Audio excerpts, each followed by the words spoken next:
Short track racing hits the eNASCAR qualifying iRacing series this week. We're at Richmond, the three-quarter-mile speedway that always seems to bring on the drama. Good evening, everybody, and welcome to FTF.GG's coverage of the fourth race for the 2022 eNASCAR qualifying iRacing series. We're halfway home, live from iRacing's virtual Richmond Raceway from Richmond, Virginia. Glad to have you along for the ride, everybody. Jacob Hitz, Blake McCandless, Kevin McAdams here with you. Some new faces in different places. Justin Malillo remains down on pit road for us here tonight. Blake, of course, you were here. You watched the Coke race. You called the Coke race.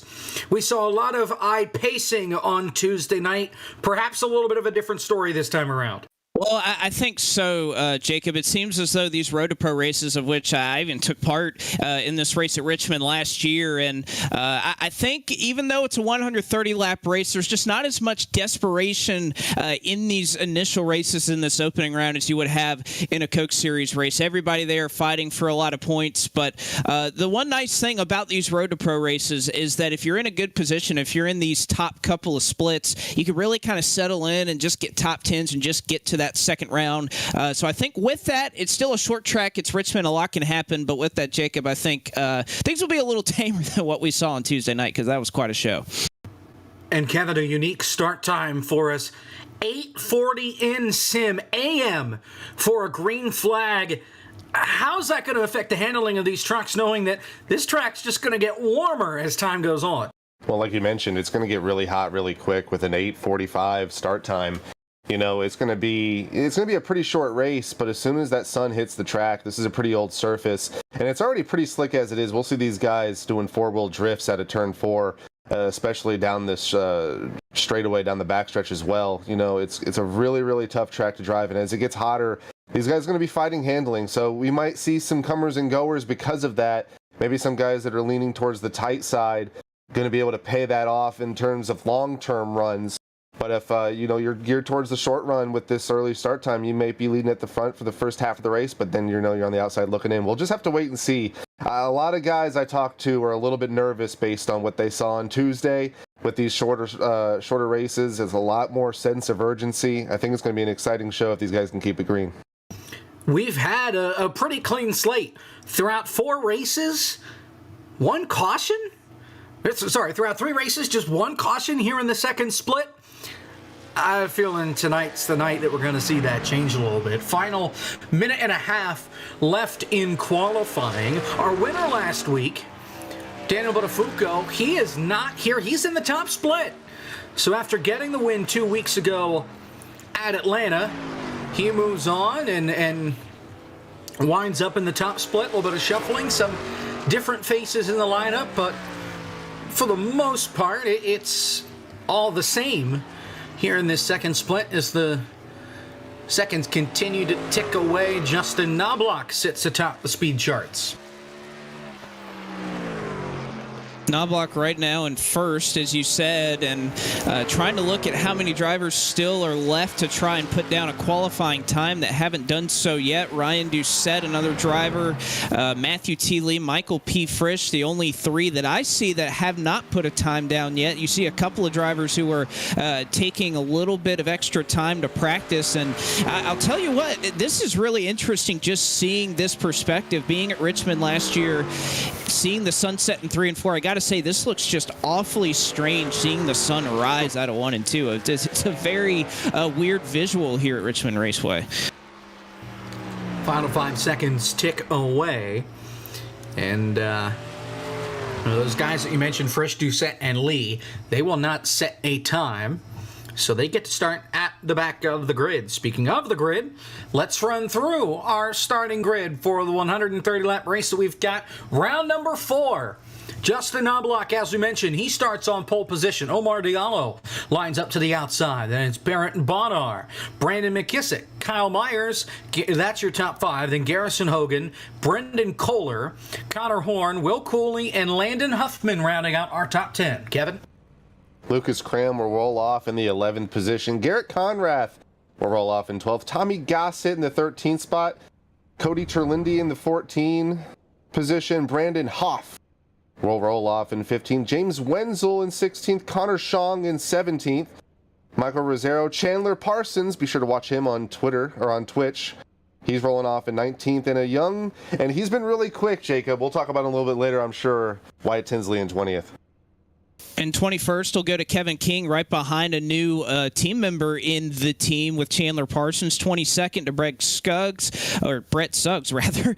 Will Klein, 23rd. Matthew Thunhorst in 24th. Logan Helton will start 25th. Dallas Padiska will start in 26th. Jordan Worth in 27th. Devin Hall, 28th. PJ Evans, 29th. And Michael Finlinson, 21.505, rounds out the top 30. Final 5 on the field. Dustin Montgomery in 31st. Joseph, Michael P. Frisch, Ryan Doucette, Matthew Lee. Round out our field of 35 as we're still waiting on a couple of trucks to grid before we can officially get this thing underway. So in the meantime, let's meet the 4th member of our broadcast team, the man on pit road, Justin Malillo. Thank you, Jacob. Yeah, we're on pit road. I do expect this place to have some action at least once tonight. They should be racing to about 100 laps if it stays green, which the trending would say it's been green for the majority of the season, but we are at a short track tonight, so we'll probably see a little bit more as far as cautions are concerned. Sorry. Ran out of breath there. Yeah, they have 4 sets of tires, 1 set on the truck, 3 in the pits.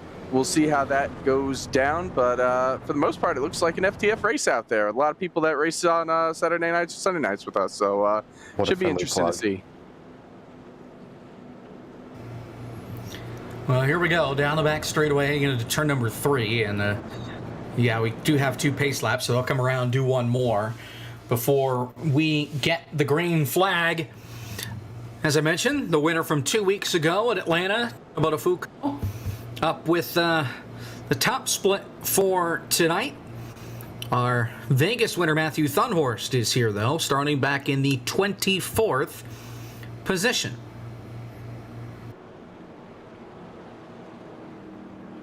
And I do want to mention again, Jacob, I was talking to Jordan Worth right before this went on, and he obviously starting more towards the back of the field. I think we're going to see a tale of 2 different mindsets. I think we're going to see a lot of guys attacking early on, but this race last year was nothing short of a wreck fest, and if you can survive, finishing the top 15 is pretty much what you need throughout the top 70 to get to that second round. So we'll just have to wait and see what these guys end up doing, but we're going green. Pace car is in. Now blocking Diallo on the front row. Glad you're watching. Round number 4 of the iRacing the qualifying iRacing series. Green flag are underway.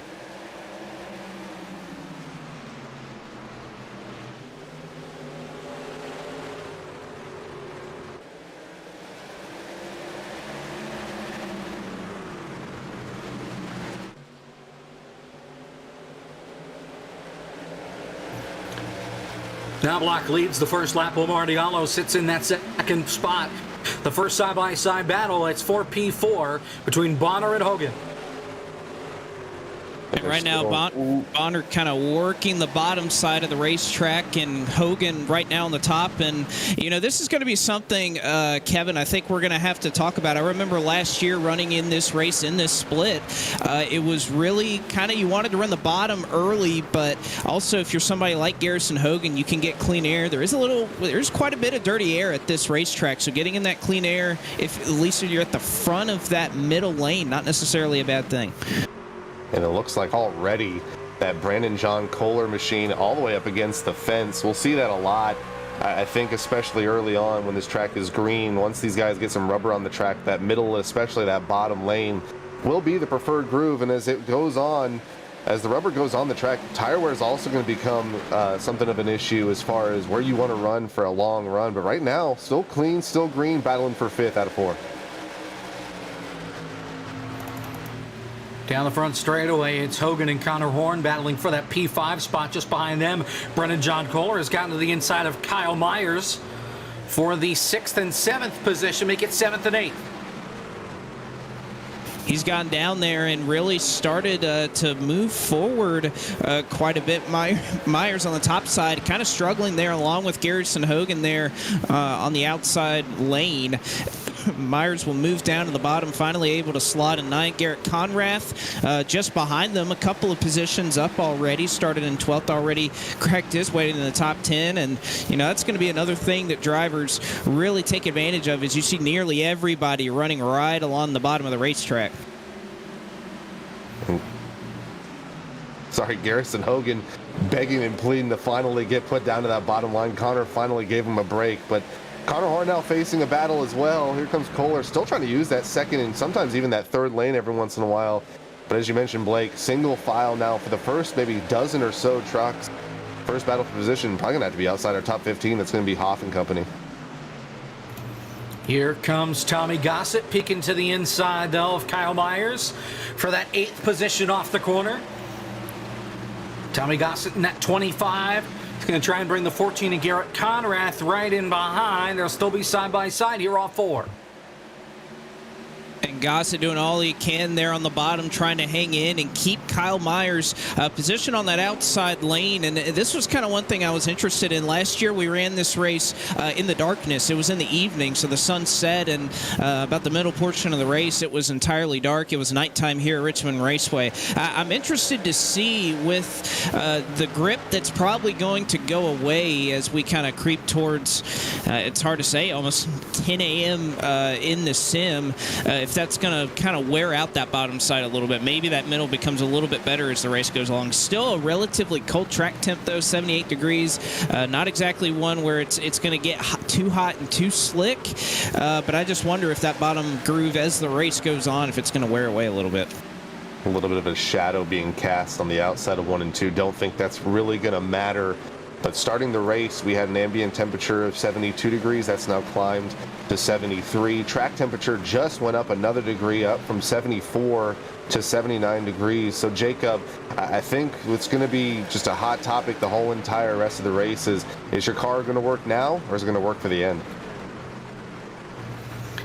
That's the big question for, I think, a lot of this field is here comes Kohler underneath for the 6th spot on Garrison Hogan. So Hogan gets shuffled back to that outside line, and he's got a conga line here behind him looking to get right on by.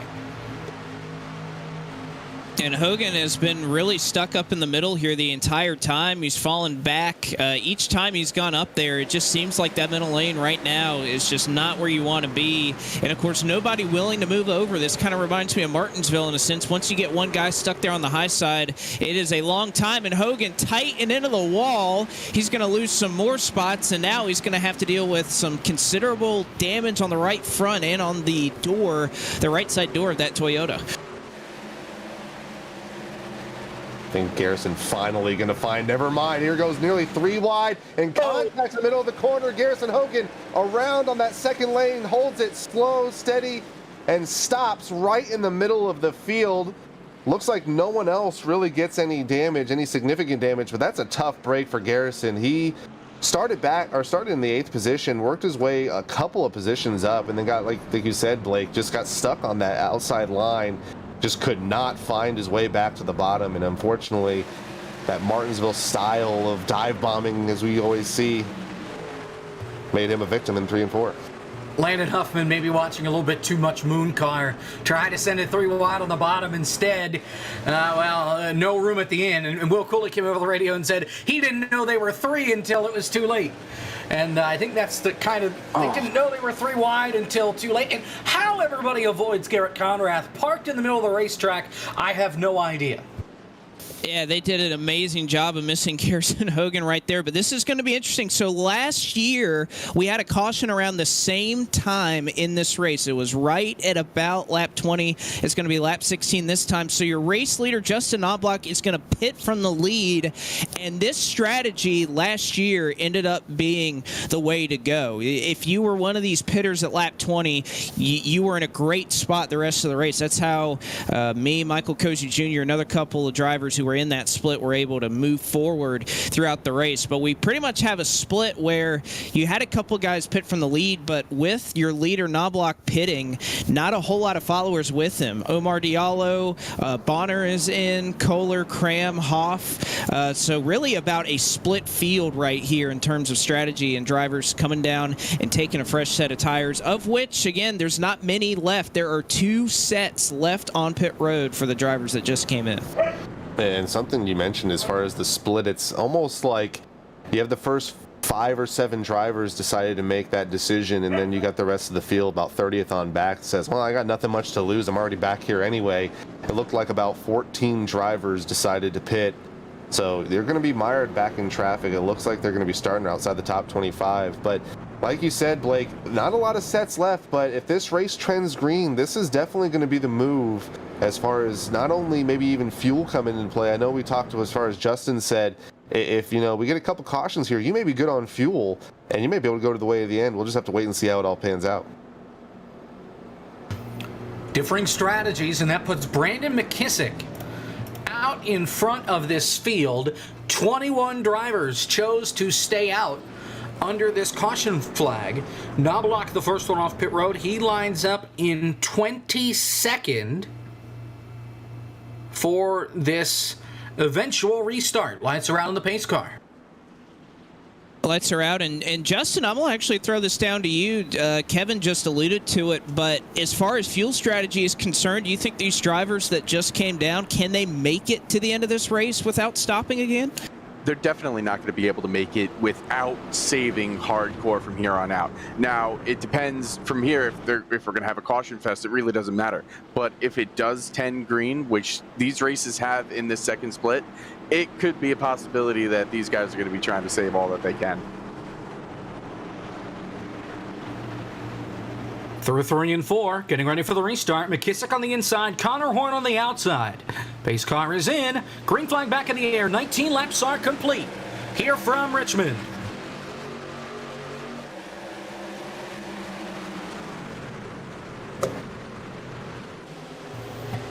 Single file for those first 2 spots, then side by side further back, Kyle Myers and Tommy Gossett. We saw these guys battling early on, back toward that 7th and 8th position, and these 2 green and black cars side by side now for third. Not cars, trucks.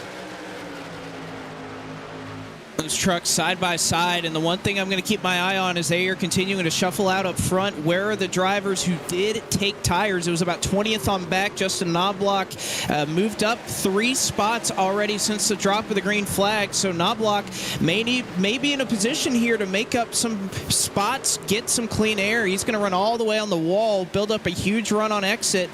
Seen him making a couple of 3-wide moves. He's going to make it 3-wide once again into turn 1. They funnel into turn 1. Knobloch trying to get a 2 for here out of the corner. Gets tight out of turn 2. That's going to be for around the 17th position. And like you said, Blake, we're just going to have to watch and see how quickly these new tires can carve through the field. But closer to the front, Kevin King making a little bit of noise in at number 10. He made it 3 wide the lap before and made a bunch of positions up. He's now cracked his way back into the top 10. He single files out. Michael Rosero still stuck on that outside line. James Wendell looking low. Down into turn number 3. Knobloch gained a couple of spots again, up to P15 now. Picking up 7 there, 8 spots since the drop of the green flag on the restart. Here comes James Wenzel, kind of peeking to the inside of Rosero. Can't quite get there. Kevin King out in front of him as well. That's 10th on back we're looking at here. And with Rosero there, he has that battle directly behind them. James Wenzel, Dallas Pataska, as well as Wyatt Tinsley. That's a battle inside your top 15. And Knobloch right there, that black and gold 1 car, still continuing to make up spots. At a certain point, the dirty air, getting through traffic, I feel like it's going to hurt Knobloch, but is it going to be a move where you end up gaining more spots out of it? It's really hard to tell right now. The tires not exactly performing like I thought they would, and even aside from Knobloch, the next driver who took tires, Brendan Kohler, he's only up to 20th, so there has not been as much movement or as much march in the field as I thought there would be with these guys on fresh tires. And there's just, you can see the traffic in front of Knobloch. There's just not a whole lot of room to get it done. He's having to be very aggressive to try to make these moves, and oh man, fishtailing it right there is Rosero on the front straightaways. He went 3 wide once again. And I think we'll see as well, Blake. We see it in NASCAR. We see it in pretty much all the top series. Once you get closer to that top 10, regardless if you're on a little bit newer tires, it just becomes a little bit more difficult to pass the guy in front of you. With these guys side by side like they've been, from 12th, 13th on back, he's finally able to get single file. He's going to go low once more. That's on Pataska in the number 22, or 32, sorry. But John Kohler, comparing him to say, a Knobloch. Knobloch was closer to the front. Kohler was soul-searching a little bit on that very short stint, looking high, looking middle, and he's doing it one more time here, looking 3 wide in the middle of 3 and 4. I think his plan is just to go where the trucks are not, and here he goes, 3 wide into turn number 1 on the inside. It's going to make it work. Maybe Chandler Parsons in the middle. He backs out of it, and Kohler gets 2 for the price of 1, and then he disappears. And now he's back. Cool. Was right on board with one of the Logitech G Altus trucks. Back there, that's Ryan Doucette in the 27. And another big move once again from Kohler, 3 wide. He ran the high side, got some clean air in 3 and 4, took a huge run, and was able to get by. So the one thing I'm seeing, though, Knobloch has kind of settled in where he is. He's just past Kevin King in the top 10. He's running slower than your race leader, Brandon McKissick, at least at this juncture, a 22.17 for Knobloch, a 22.298 for McKissick. So he actually best McKissick that last time. But I don't know. This is looking like it's not going to be much of a gain for these drivers to take tires. And, oh, man, big move into 3. Oh, man, that is close. That's a 3 wide battle outside the top 20. PJ Evans, you got Barrett Bonar, who started up front. He's one of the few guys that decided to take tires there. Ryan Doucette started damn near shotgun at the field. He's made his way into the top 20. These guys still side by side, still nearly 3 wide behind them. Brett Suggs, Michael Fenlison, Logan Helton there in the 12. A lot of good racing here outside the top 20. Yeah, Suggs almost got put up into the wall, almost got turned around. He was able to keep the truck pointed in the right direction, though. As it's definitely getting wild further on back through the field. And further back you go, the crazier this gets and the more diverse things get as far as strategies are concerned. Old tires versus new tires. Well, the other thing you have to think about, so Justin kind of alluded to it, that these drivers are going to be, they're not going to be able to make it unless they're saving. And one driver I've noticed who's kind of fallen back here, I don't hear him clutching, I don't see him clutching.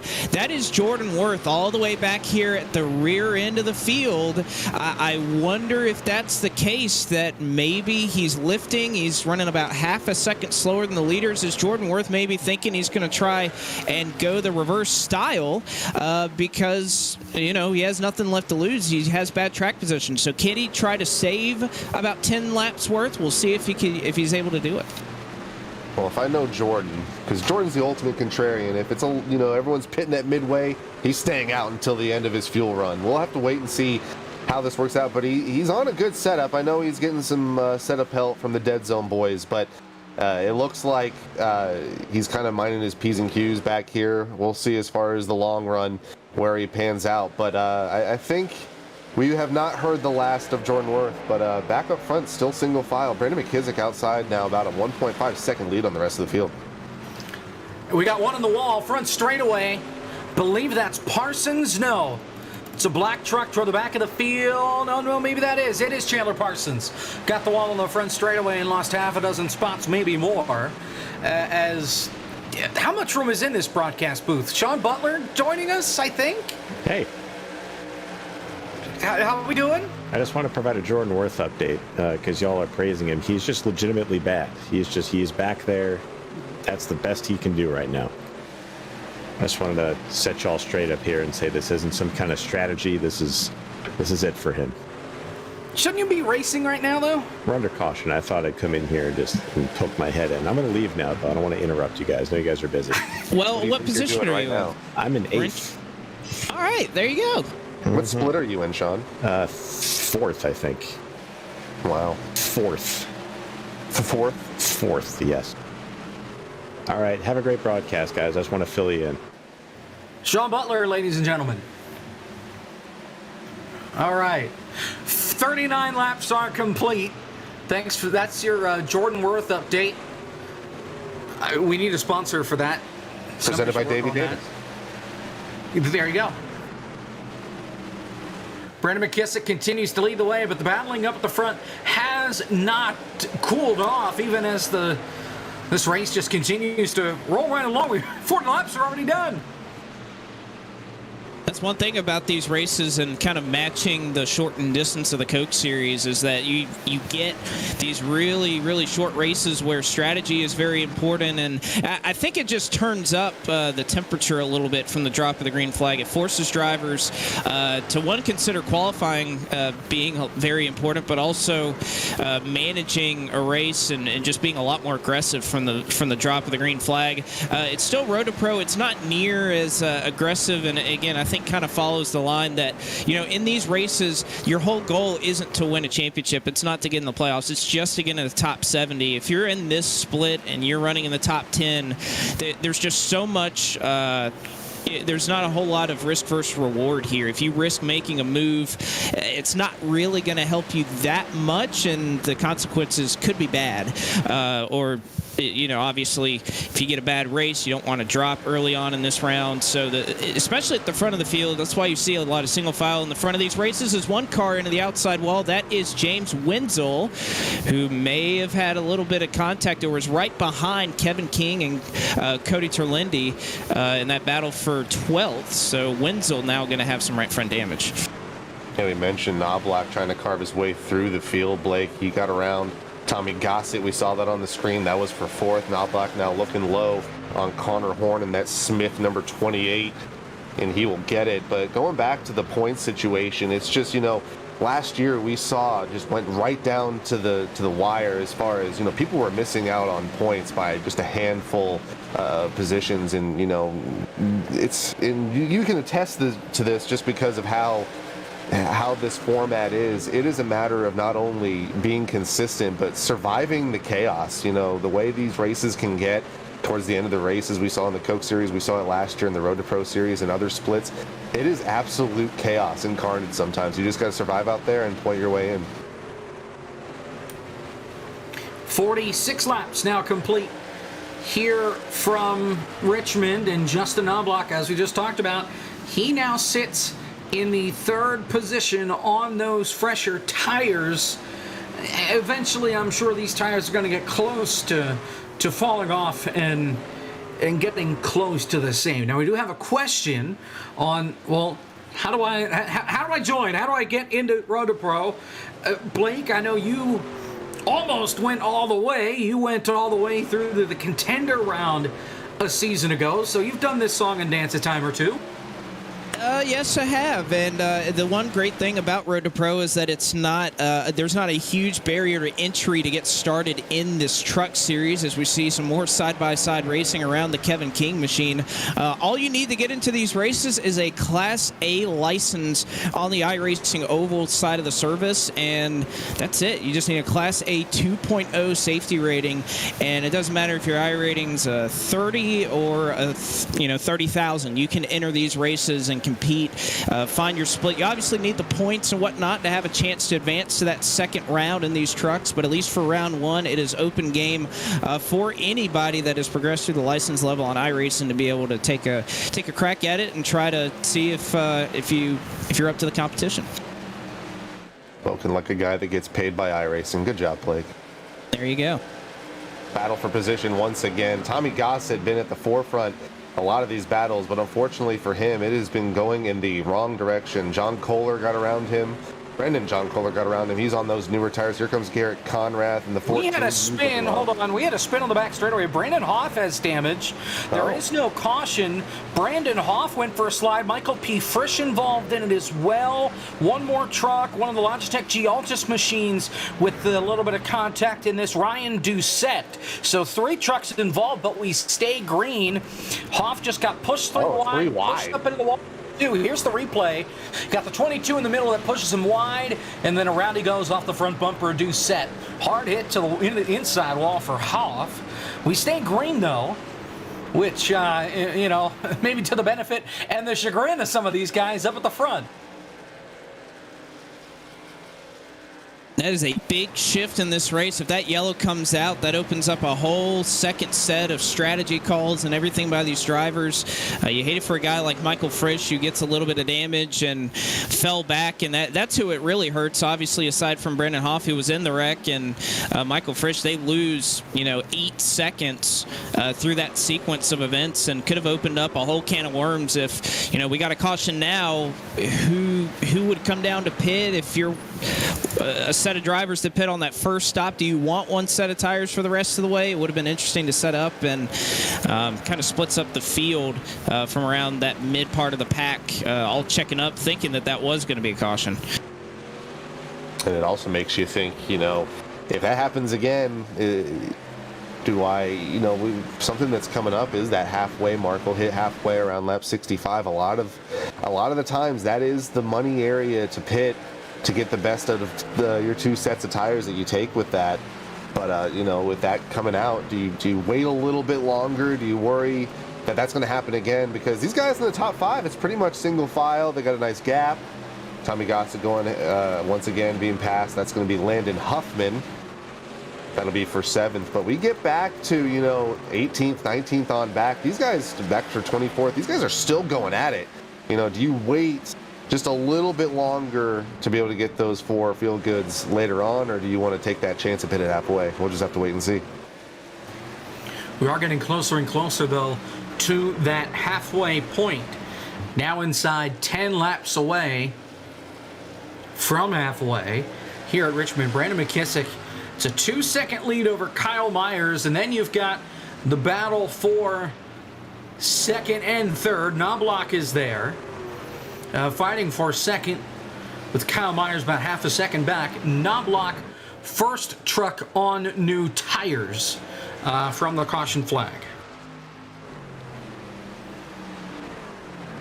And again, Knobloch has done a really nice job. Brendan Kohler, another driver who came down on lap 16 under that yellow flag. He's up into 4th. Aside from that, there's not really a whole lot of big movers who were apart. And really, we're kind of at that point in the run where this is how the tires cycle through. And it seems like around lap 30 or 35 last year was when they kind of evened out. So at this point, if you haven't made up that track position, that's pretty much as far as you're going to get. You may be a little bit faster than some of these drivers who are still on older tires, but after lap 30, lap 35, it's really coming down to setup at this point.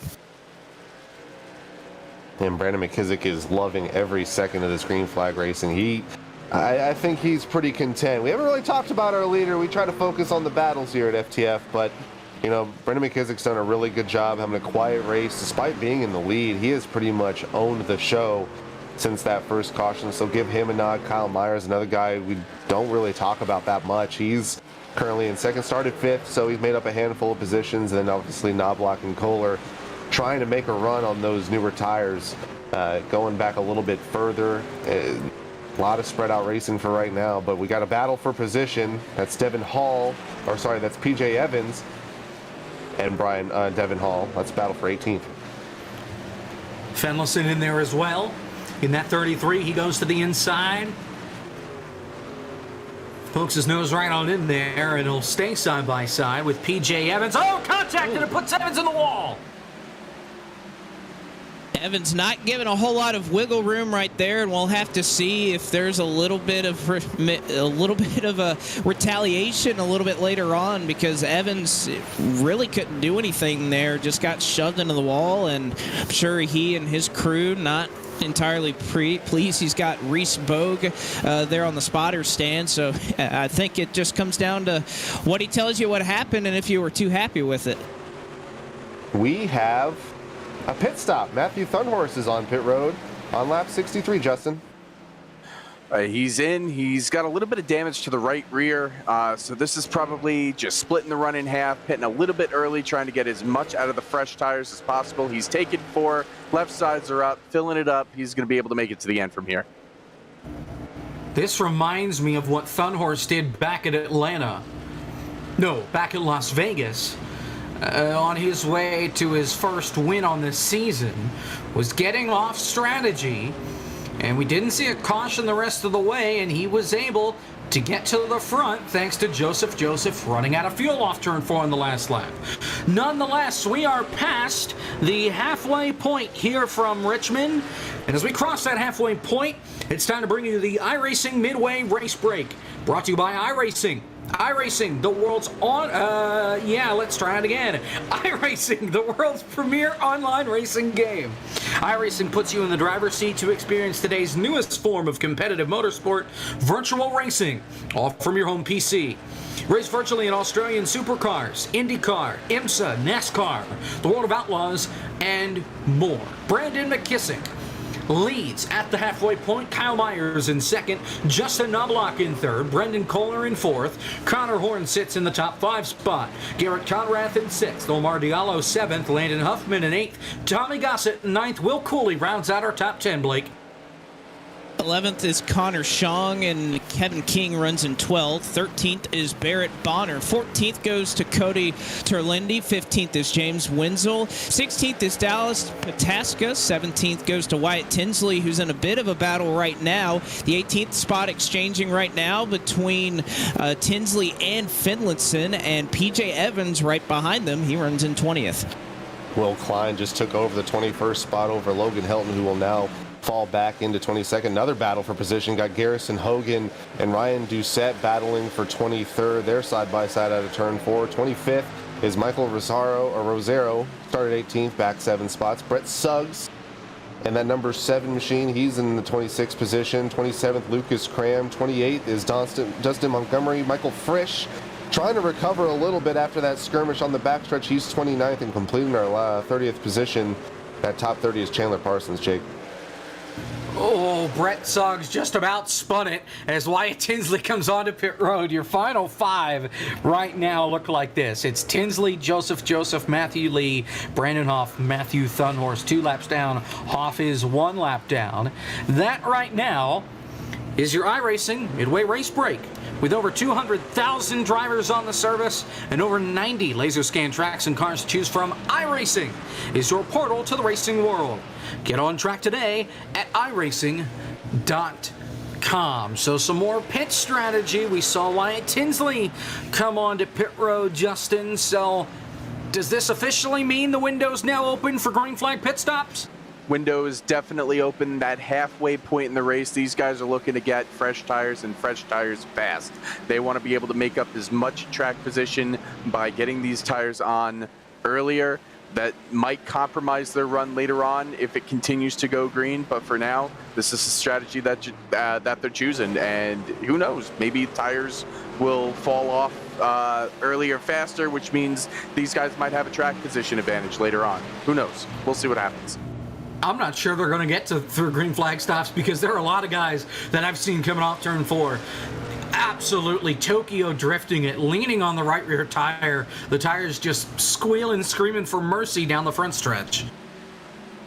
Well, I think that's what you're seeing is a lot of leaders who are up front. There's a lot more to lose than to gain by pitting too early here. And I know particularly in round 1, for a lot of these drivers who really have a shot and think that they're going to be in round 2, this is what you do, right? It's just, it's a risk assessment. You may cost yourself a win, but if you pit too early and you get trapped a lap down, that's going to hurt you a lot more than if you stay out and maybe lose 1 or 2 spots over the course of a green flag cycle. Knobloch looks like he's on pit road already.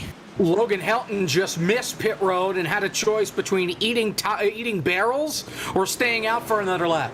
He chose the smart idea. He stays out for another lap. He'll try it again next time by. You're right, Knobloch is in kind of short pitting, which means he's only going to have 1 set of tires left on pit road. Got a lot of people smoking the tires, stomping on the brakes on pit entry, as pit road is a very busy place.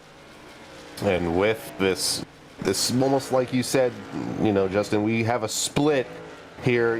They pitted on lap 16, maybe went back to green around lap 20. This is around halfway, and you mentioned as well, Blake, it's about a 15-lap delta we saw from the beginning to those guys that pitted. If you're a guy up front, you know that you can kind of hang in there if you pit a little bit later. Well, you can go a little bit later, and again, I'm interested in seeing drivers who pit that first round that they're not even trying. They're also going the halfway strategy. A couple of guys have obviously decided to stay out, and maybe we get into that conversation of if they're saving fuel, if they're going to try something to try and save all that gas to try and get to the end, if that's even a possibility at this point. But right now, Omar Diallo, one of the drivers who pit on lap 16, he's your race leader as we continue to cycle through 15 cars on the lead lap. Most of them have not come down just yet. So we are still kind of in the midst of that green flag cycle. And again, if a caution were to come out now, it could change everything about this race. Wouldn't surprise me if it happens, because these guys are just spread out all over the racetrack right now, and you've got a bunch of different tire strategies. Some folks that have yet to pit, others that have pitted twice and are on freshies. It's pandemonium out on the racetrack right now as everybody just tries to get settled and find a spot to be, and those that have yet to pit, they've got to be looking to pit road sooner rather than later, although Tommy Gossett, your race leader, continues to stay out for yet another lap.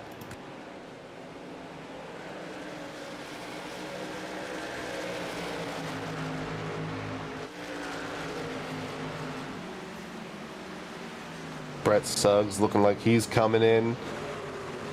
He comes out of 5th, and the guy that I was looking at, the old contrarian himself, Jordan Worth, still out there. He's now made his way into the 4th position. Probably a short-lived situation for that number 5 truck, because even with these guys that are pitting, Justin Oblak's already unlapped himself. He's only 1 lap down now. A lot of guys already back to 1 lap down.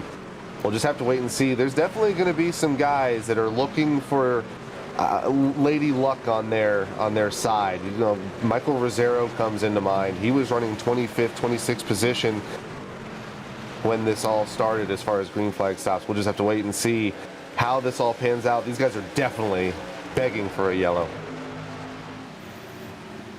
No doubt about it. The question is, who is going to be the one to cause that caution? I mean, we've seen, what, 2 cautions in 3.5 races that we've called here?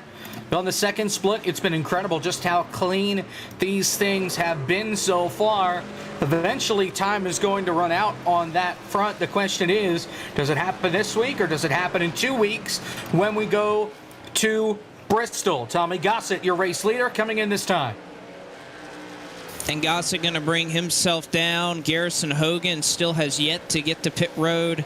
He's on the outside and doesn't really have the opportunity to get down. He is still on the outside lane, and seemingly he's been all day. Michael Rosero right behind them. He was in 3rd. He'll come down to the pit lane. So really it's just about 5 drivers who are holding out right now. Garrison Hogan, Jordan Worth, Joseph, Matthew T. Lee. And Lee's actually going to get passed here by Brandon McKissick, who was already on pit road. So I think for Lee and Worth, there's a little bit of a time loss right here. They had fallen back nearly a lap when these drivers came down pit road. So it won't be too much longer before I think things cycle through to the lead. But I'm impressed that McKissick, as late as he pit, he's still able, I think, once we cycle out, he will still have a pretty commanding lead over Justin Oblak. So a really nice job there by McKissick managing that clean air and taking advantage of it. And the one thing that I've also noticed, sorry, Jacob, is that McKissick pitted after Knobloch. You know, Knobloch was trying to carve his way through the field, and he pretty much has now lost that tire advantage because of that. And he's already looking like he's going to get the lead sooner rather than later. He's only 10 seconds behind Garrison Hogan. Yeah, just looking at things, Garrison Hogan leads with Jordan Worth in 2nd. They both have to pit, remember. McKissick, the first one on fresh tires. Knobloch is about a 2nd back on Brandon McKissick, and that gap continues to grow. McKissick's about a 10th a lap quicker than the driver of the number 6 as we close in on 40 laps to go. So I think McKissick is in a pretty great spot, like you said, to continue to pull away, build that lead. Hogan really has nothing to lose here. We talked about some of the damage he got a little bit earlier on in the day. I think that's kind of why he's staying out at this point. There's really nothing to lose. It looks like his truck's pretty damaged and it would be a little bit off the pace anyway. So might as well try something, right? To maybe try to get something. If you can catch a caution right here and kind of flip your day around, you really have nothing to lose at this point. And Jordan Worth, another driver who still has not come down pit road. And I got to say with Jordan, he was lifting a lot earlier than the drivers who were around him. So I know Sean came in here and said, oh, Jordan's slow. I think there may be something up his sleeve. He may try to run it dry, but I would not be surprised if he's not exactly too far off from potentially being able to make it to the end of this race. May not be a race-winning move, but, I mean, he was running back in the 35th position. I think at the very least he would gain some time if he were able to make it without a pit stop. Well, this kind of reminds me, Blake, and I think you can remember this as well, your stint idea at Nashville for the Pro Series. You know, you were mired back in the back half of the field and almost damn near last. Decided to stay out as long as you could and ended up being pretty much battling for a top 5 because of a caution that ended up coming out. So, you know, Jordan, not the fastest guy. We've already seen that. He was running 33rd to 35th position. If caution comes out, you know, in the next 5-10 laps, he's in second, and everyone's going to want to come back in for tires after about, you know, some of these guys have already been out another 10-15 laps or so. I think this is definitely that risk reward we talked about. There is no risk for Jordan. He was already in the back. Something happens, he gets all the reward. Yeah, you're right. I remember that Nashville race. I knew I sucked pretty much. I knew that I wasn't going to have any speed, so I might as well try something. At that point in the season, we were already behind on points. We were desperate. So I know more than others, we were always looking for strategy to try and put yourself in the best position. I think that's what these two are likely trying to do right now. But McKissick is still about 6/10 of a second faster than your race leader. So not going to be too much longer before he's knocking on the door of getting back the race lead. A lot of battling going on the racetrack. It's just not necessarily for the lead. Wyatt Tinsley side by side with Kevin King. That's for the 12th position right now. Make that the 11th position right now. Down into turn number 1. King going to take the spot. Tinsley won't be able to cross it over, and they're 3 wide right behind him. Bonner in the middle of that. Joseph, as well as Cody Terlindi in that 24 car. And Joseph is the big loser on that. Looking at the tires, he is one of those guys. He's one of the few that have actually been staying out. He's on 96 lap tires, went from 14th to 17th. He's, you know, at this point, I think he's made his bed. He knows that if he pits, he's going to go 2, maybe even 3 laps down. So he's just begging for a caution as well. As we have someone almost dive bombing somebody. That was close. I think that was, who is that? Barrett Bonner and company at the front. Take a look at this, guys. Kyle Myers has passed Justin Knobloch for P4. So Knobloch pitted a little bit earlier than everybody else, and he's paying the price now. He was losing time to McKissick, and now Kyle Myers takes over this provisional second spot, as there goes McKissick by Jordan Worth to take over actual second spot on the racetrack. And Garrison Hogan's not too far up the road. In fact, he's right in front of McKissick right now for the race lead. Here he goes. And it's interesting right here because I remember at Vegas, it seemed like pitting early was the call. You wanted the short pit. You wanted to get that advantage on tires. But here at Richmond, we've seen the trucks who are really, really strong able to pit later than everybody else and still retain that track position. So interesting to see how at some tracks that you kind of want to pit when everybody else begins to. You don't want to stay out too long. And here it was kind of the opposite. If you stayed out a couple of laps, you could kind of race your way back up and then pass somebody who has older tires, which makes it nearly impossible to get back by them. 100 down, 30 laps to go, and it looks like the front runners trying to get back to where they were before. Myers going to look low on Jordan Worth into turn 3. That'll be for third. And like Jacob said, not too far ahead is Garrison Hogan. That'll be for second. But Brandon McKissick still commands the pack there, Jacob. 29 laps to go. Brandon McKissick has taken the lead. Can he make it all the way, and can the field make it all the way without wadding him up? We're back after this here on FTF.GG from Richmond.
Back here on FTF.GG, 23 laps to go. We did some investigating and we found out that Landon Huffman hit the barrels at pit entry.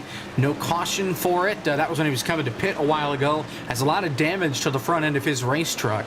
Brandon McKissick continues to lead this thing, now with just 22, coming to 21 laps to go. Kyle Myers 2 seconds back in the second position, and he is still losing time to the driver of the 13. And that is the case. McKissick has just been able to settle out front, get that clean air. Obviously in a little bit of lap traffic right now that he's having to work through.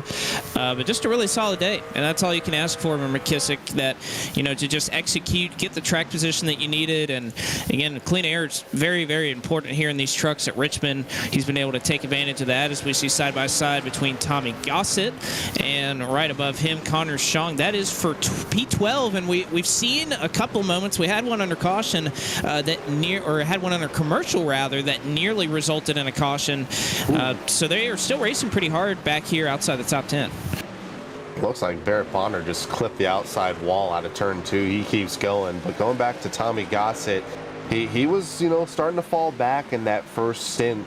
You know, he was running around the top half dozen, 5th, 6th position, started falling back around 8th, 9th, decided to stay out and kind of weather the storm. He has about 8 or 9 lap fresher tires than his counterparts around him, and that is paying dividends right now. Still a little bit further than where he was when these first rounds pit stops started under green, but he is on his way back to the front.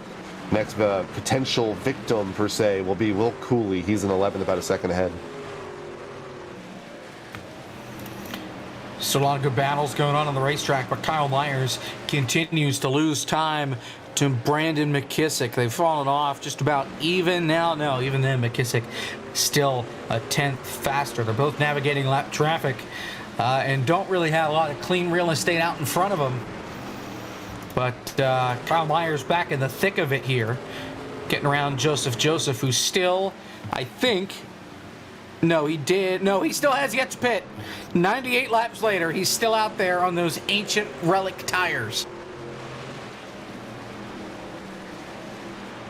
That is pretty impressive right there, that he's able to last that long, but he is getting right up to the edge of that fuel window. So don't imagine if the dream is going to continue that much longer there for Joseph. But nevertheless, I applaud the effort as we see the 17 here again continuing to kind of lose a little bit of spots. You feel like the tire advantage will kind of level off right here, so he may not be losing too much time, but eventually he's going to have to come in because he's going to run out of gas.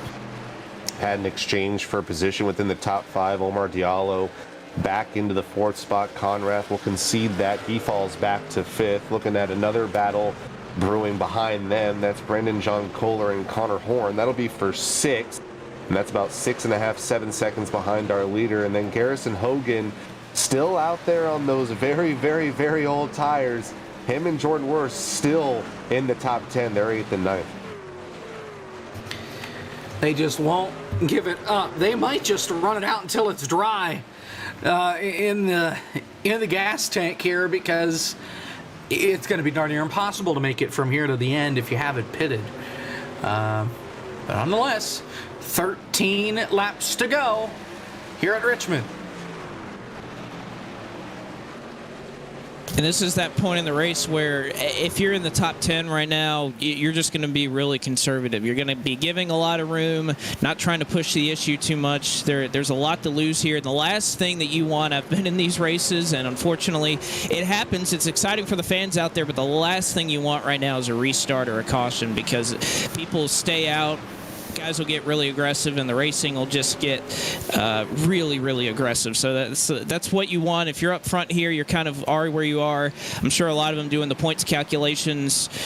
They have the amount of points they want to get per race. They're probably reaching that right now. So, again, if you're somebody like McKissick or Brendan Kohler, anybody up here in the top 10, you're really just going to try to get to the end here and try to just make it. Had a couple takers on pit road. Matthew T. Lee, Brandon Hoff up and away. They're 2 laps down. Garrison Hogan has finally conceded his battle to stay out on these ancient tires. He's on pit road. Last man standing is that number 5 of Jordan Worth. He's still in the top 10. We'll see if he decides to pit. I don't know. He might have something under his... Oh, Oh, no! ways, and he's going to spin it. Caution! Oh, there it is!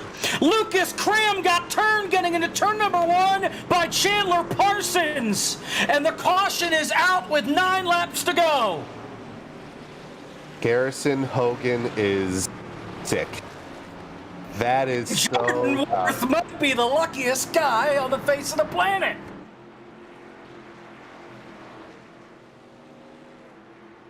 Brandon McKissick is also very unhappy on the vocals. He's obviously a little dejected that he just lost his 2-second lead over Kyle Myers, and we're going to re-rack him here, Blake. Yes, we are, and again, that changes everything, and I think I jinxed it. I spoke it into existence. It's the last thing that you want if you're up here. You just want to get your solid finish and go on, build another race towards making it to round 2, and this is where we're going to start to see, are drivers going to pit? Are they going to stay out here where we are in the last 10 laps? Everybody pitting. Everybody's pitting right now, but I'm sure at some point there might be somebody who's going to risk it. No, not yet. Everybody coming down, but also 2 tires. That could be a call, Justin Malillo. I'll be looking out for 2 tires. It looks like Kyle Myers might have missed his pit. No, he didn't. He's good. Somebody, Brett Suggs drove through the pits. He didn't get his stall. That's who it was. And we got coming out of the pits on 2 tires. Omar Diallo first out of the pits. McKissick on 4. Tommy Gossett on 2. It's going to be all jumbled up. Chaos here at Richmond in these final 10 laps. As now our caution comes out with 9 laps to go. Dustin Montgomery stays out and is your race leader. The 9, the lone guy to stay out on 48-lap-old tires, started 31st, and it looks like he's going to lead us back to the green flag with 4 laps to go. And Dustin was running back in the 23rd position. He was on the lead lap when the green flag came out. And this is what I talked about when these races get late and everybody, if you're Dustin Montgomery, even if this doesn't work out, this is almost 90%, I would say, definitely not a race-winning move. But, maybe he's pulling a bluff on us. Is he going to come down road? He's going to pit. So that kind of throws that scenario out the window. I had a whole speech lined up, and unfortunately I don't get to make that. But nevertheless, even if your Omar Diallo was sitting in 4th, so this is an aggressive call to try to get those 2 tires, but getting that jump on the restart, getting that clean air, or missing whatever could happen behind them, I'm sure that's what they're looking for. I'm sure if you're Omar, I'm sure if you're Tommy Gossett, you wish that a handful of your potential, compatriots out there would have done the same thing and kind of create a little bit of a wall from the rest of the field, but McKissick on that second lane on the outside of the front row, I'm sure Omar is going to be begging for more cautions. Cautions breed cautions. We've seen that so many times here at the short tracks, and I'm sure he's asking for it. In 2 weeks, guess where we go? Another short track. We head to Bristol. Not dirt. Bristol normal. The dirt comes in the second round. Well, you see Diallo right here. He's actually doing some practice starts right here. He gave the lap cars a lot of room to try and basically find out, is he going to be spinning the tires? Is he going to be really loose on 2? He's kind of speeding up, slowing down. He's making these guys kind of hustle behind him, but he's just trying to get a feel. How is this thing going to drive on 2 tires? I'm sure he'll find out when he gets to turn 1. We'll all find out.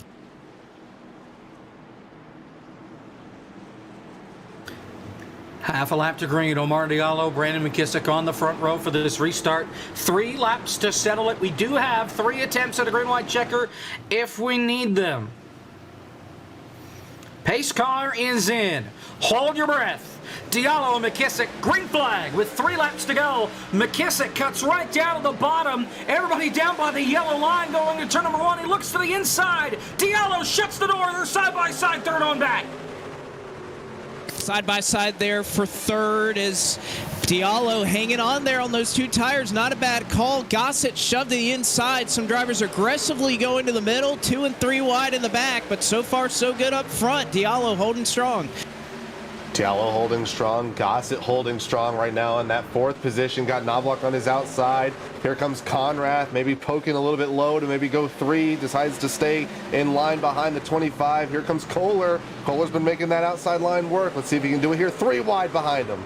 White flag in the wind. One more lap to go. Here from Richmond, Omar Diallo leads. Here comes McKissick to the inside. Side by side for the lead. Up the hill goes McKissick. He bounces off Diallo. They're still side by side down the back straightaway. Here we go. Maybe one of those fantastic Richmond finishes. Here comes the Myers. Still side by side. McKissick on the inside with the advantage. At the line, Brandon McKissick wins at Richmond. Wow. It was a wreck after the line. The 09 spun out, but man, what a job there by McKissick to get it done. And I'm sure something that I wasn't sure if he was going to go for again. Heat 2 points, that's enough to get you into round 2 if you're finishing there consistently. But he's a driver. There's a reason that he won the championship in round 1 last year, is by winning races, and he gets it done tonight. I was holding my breath for these guys up front, knowing that it's a points battle. But, you know, Omar, he's so aggressive. If you've ever raced against Omar, he is so... He just wants to win everything, and he made it very difficult for McKissick to overcome those 2 tires. But McKissick comes home, our winner here in second split. Omar Diallo second, and Kyle Myers. What a great performance by him. He finishes third. McKissick won a couple races a season ago, from what I remember, in the second split. He wins here at Richmond. Omar Diallo finishes in second. Kyle Myers in the Invisible Boatmobile finishes in third. I'm kidding, it's just Toyota, but the logo's not there. Knobloch in fourth. Tommy Gossett finishes in fifth. Brendan Kohler finishes sixth. Garrett Conrath in seventh. Connor Horn in eighth. Kevin King started 21st. He finishes in the ninth position. Will Cooley rounds out the top 10, Blake. Connor Shong finishes in 11th. Dallas Pataska, a nice march through the field starting in 26th. He finishes in 12th. Likewise for Michael Finlayson, who started in 30th, finishes in 13th. Barrett Bonner, very strong in qualifying, falls back to 14th. Wyatt Tinsley, 15th. James Wenzel ends up right where he started in 16th. 17th to Jordan Worth on that strategy call. He netted about 15 spots there. Cody Terlindi in 18th. PJ Evans, 19th. Chandler Parsons rounds out your top 20. 21st, started 34th, made his way up to 21st. That's Ryan Doucette. Maybe qualify next time, Ryan. Will Klein in 22nd. Devin Hall in the 23rd spot. Dustin Montgomery thought he was going to stay out there, decided to pit. He finishes in 24th. Michael Frisch got stuck in that early skirmish. No caution there. He ends up finishing in 25th. 26th, Logan Helton. Michael Rosero in 27th. Matthew Thunhurst, 28th. Lucas Cram, late race recipient of that caution. He's in 29th. And our first car, 1 lap down, Joseph 2. He finishes 30th. Jake. Garrison Hogan a lap down, finishes in 31st. 32nd, Matthew T. Lee a lap down. Brandon Hoff a lap down in 33rd. Landon Huffman a lap down in 34th, not 44th. And Brett Suggs 8 laps down, finishes in the 35th and final position. Trying to find interviews. We do have McKissick, that we could talk with him, our race winner. Maybe, potentially. As we can get that worked out. Here's Brandon McKissick. And you know what? Blake, why don't you talk with our race winner, Brandon McKissick? Well, all right, Brandon, as somebody who was awfully strong last year in round 1, a couple wins to boot, looks like it's more of the same here in 2022 for you. Yeah, I'm glad to be back to form. Short tracks have been my weakness on this tire, but that was a really solid performance I put together, and it gives me confidence because my issue has been just executing. It's been a problem since Pro last year, and the fact that I put a good race together like that and won the way I had to on the last lap, it feels good, so very happy tonight. Well, you definitely won, but how aggressive were you kind of willing to get there with Omar Diallo? I know these are kind of points races where sometimes you get the top 5 and you just kind of laid low, but it didn't look like you wanted to just settle for second. It looked like you wanted to get after it and end up in victory lane. Yeah, I mean, when that caution came out, I was just very frustrated because like we were kind of cruising for a long time, at least like 40 minutes. So it was frustrating that they were for last, and I was just trying not to get too aggressive because, yes, I was frustrated, but like I can't cost myself a great points day. However, if I had a run on Omar, I was going to take it, and luckily I did off of 4 coming to the white flag. So got to the inside of him, and with my newer tires, I knew I was going to be able to most likely get it. So that's just basically what I had planned out, and it worked. All right, Brandon. Well, we'll throw the mic one more time. Anybody want to give a shout out to? Yes, Legacy Esports. We're building an amazing truck here. I feel like these are a better type of tracks than short tracks, and we had an amazing night. Kyle Myers got third, and he was second behind me the whole night, and it was overall a great night for our team. So I'd like to thank everybody on our team at Legacy Esports and you guys for broadcasting us. All right, Brandon. Well, we'll go let you celebrate it. Congratulations. Another solid job and a big step forward in trying to reach that top 70 in round 2. Thank you. 130 laps complete. We didn't use overtime. That's impressive. Yeah. For a short track, and only 2 cautions. That's impressive, considering the high was only 1 caution before that. But in the end, everybody kind of kept things calm throughout the field as we go through our final thoughts. But Brandon McKissick, what a drive he put together in those last 3 laps. He set up Omar Diallo perfectly to get there for the race win. Yeah, I mean, that was just an absolute clinic by McKissick. I thought Knobloch was going to be the guy to beat, started on the pole, had a lot of good pace, decided to make that a little bit of a different strategy going into pitting with, 15, 16 laps into the race, made his way through the field. I thought once these guys get on even keel, once these guys decide, let's heads up race, I thought he was going to be the guy to beat. But McKissick took the lead, kept it, and, once Omar tried to steal it from him, he took it right back there at the end. He did, and one thing about Omar, I mean, he ended up netting even 2 spots out of that tire strategy call. So you look at it, well, he didn't end up winning the race, but he still ended up getting a nice call out of it. And still a couple of the same names that we've kind of seen the last couple of years really making a statement here. Tough to see guys like Will Klein, Michael Frisch, even Ryan Doucette, who was in the Coke Series last year, finished 21st in this one. So going to have to claw back, or at least hope that this is one of those drop weeks early on in this year. But you don't want it too much here early in the season to have to rely on those drop weeks. As somebody who freaking had to claw their way out of a deep hole, it is not fun to have to do. And of course, in 2 weeks, it's Bristol, baby. Nothing from either of you. Bristol next. No. I mean, listen, the race last year, I know me, you, and Sean covered it, Jake. That was insane. I'm glad that they decided to put a little bit early. Maybe these guys will think about points a little bit more, and maybe we'll get a good, decent race. We had a good race last year as well. But you said it there. It's Thunder Valley. It's Bristol, and you don't really need to introduce Bristol that much. It speaks for itself. It's going to be a fantastic race in a couple weeks. I think so, and I ran Bristol last year. I started like 25th, and I was in 3rd on like lap 50. So yes, I'm all about Bristol. I think it's a great track. Maybe we'll start the race at 5 a.m. The track has lights, so it does. We can go early, right? I think we could do that. Nonetheless, that'll be interesting. A night-to-day transition, something we're not really used to. But nonetheless, we'll leave it here on FTF.GG. A wild night from Richmond.